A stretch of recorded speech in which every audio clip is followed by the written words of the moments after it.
Selamat pagi Bapak Ibu yang dikasihi Tuhan. Shalom, damai sejahtera di dalam nama Tuhan kita Yesus Kristus menyertai Bapak Ibu dan saudaraku semuanya di pagi hari ini.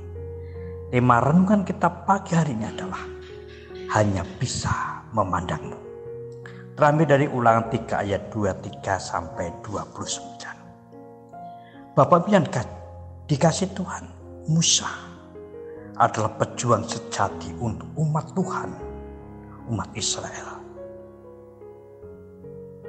Kerinduan Musa adalah menginjakkan kakinya di tanah yang telah dijanjikan Allah, membawa umat Allah menduduki tanah Kanaan, tanah yang dijanjikan oleh Tuhan. Tetapi apa yang Musa sangat rindukan, saudaraku, ternyata tidak diperkenankan oleh Allah. Allah hanya berkenan memperlihatkan tanah yang sebentar lagi akan mereka masuki dari kejauhan saja. Musa justru diperintahkan untuk mempersiapkan Yosua menggantikannya, membawa umat Allah masuk ke tanah Kanaan. Bapak yang dikasihi Tuhan, melalui narasi tersebut di atas, maka ada beberapa hal yang dapat kita petik sebagai umat Tuhan. Yang pertama, saudaraku, sebagai pemimpin memiliki tanggung jawab penuh atas semua orang yang dipimpinnya, saudara. Musa memimpin suatu bangsa yang dipilih, yang disayang oleh Allah. Allah telah membawa mereka dari tanah perbudakan, tanah Mesir. Namun mereka adalah suatu bangsa yang tegar tengkuk, suatu bangsa yang suka menggerutu, yang tidak taat dan tidak setia. Suatu bangsa yang sungguh telah mengecewakan hatinya Tuhan. Bahkan bangsa yang justru dimurkai oleh Tuhan. Dari sekian banyak umat Tuhan yang telah dibawanya keluar dari Mesir, saudaraku, Tuhan hanya mengizinkan 2 orang saja, yaitu Yosua dan Kaleb. Bahkan Musa sebagai pemimpin mereka tidak Allah izinkan untuk boleh masuk ke tanah Kanaan, tanah perjanjian itu. Musa cuma boleh memandang tanah yang dijanjikan Allah, tanah yang puluhan tahun telah diperjuangkan, tanah yang telah membawa korban yang tidak sedikit dari umat Allah yang keluar dari tanah perbudakan, yaitu tanah perjanjian, tanah Kanaan, saudara.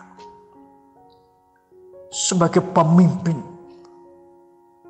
apapun yang kita pegang, siapapun yang kita pimpin, baik itu lembaga pemerintahan, institusi, ataupun mungkin pendidikan, atau mungkin suatu perusahaan, atau kita para hamba Tuhan, apapun yang terjadi terhadap orang-orang yang kita pimpin, ada pertanggungjawaban yang Allah tuntut kepada setiap kita, seperti yang terjadi pada Musa.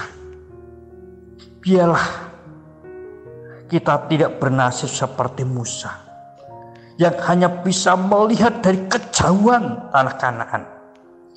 Biarlah kita juga tidak hanya melihat Yerusalem baru, negeri penuh damai sejahtera yang Tuhan janjikan. Apapun yang terjadi, kita bawa orang-orang yang Tuhan percayakan kepada setiap kita sampai ke tanah perjanjian, Yerusalem baru, sehingga kita boleh masuk bersama-sama dengan mereka ke tanah yang dijanjikan Tuhan, ke negeri yang damai dan sejahtera itu. Itu yang pertama, saudaraku. Yang kedua, Bapak Ibu dan kasih Tuhan, Musa diperintahkan untuk mempersiapkan Yosua menjadi penggantinya. Musa yang tinggal sedikit waktu saja akan menikmati hasil perjuangan selama puluhan tahun. Tetapi Musa harus merelakan semuanya itu untuk Yosua. Hal seperti ini tentunya juga sering terjadi pada setiap kita.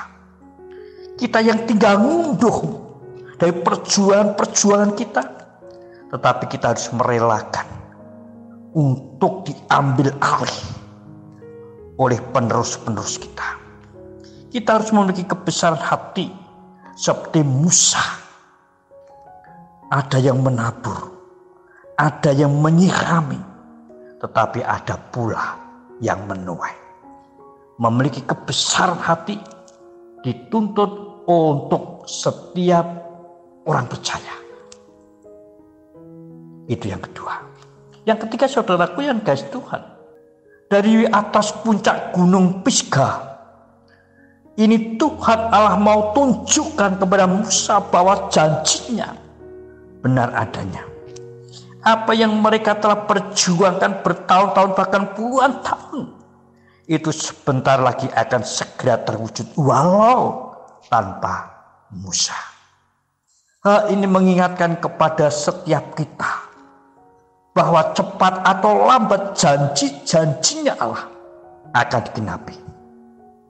Oleh karena itu kita wajib taat dan setia menjalani, taat dan setia menanti setiap janji yang akan diwujud nyatakan oleh Allah.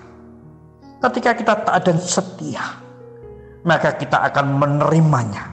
Sebaliknya, jika kita tidak taat dan tidak setia, maka kita tidak akan menerima apa-apa seperti umat Tuhan yang tegar tengkuk yang harus dimurkai oleh Tuhan itu. Tetaplah setia, saudaraku, dan terimalah segala berkat Tuhan. Selamat pagi, selamat beraktivitas, terus jaga kesehatan, jaga jarak, cuci tangan pakai sabun, bersukacitalah dan bersyukurlah selalu. Tuhan memberkati. Amin.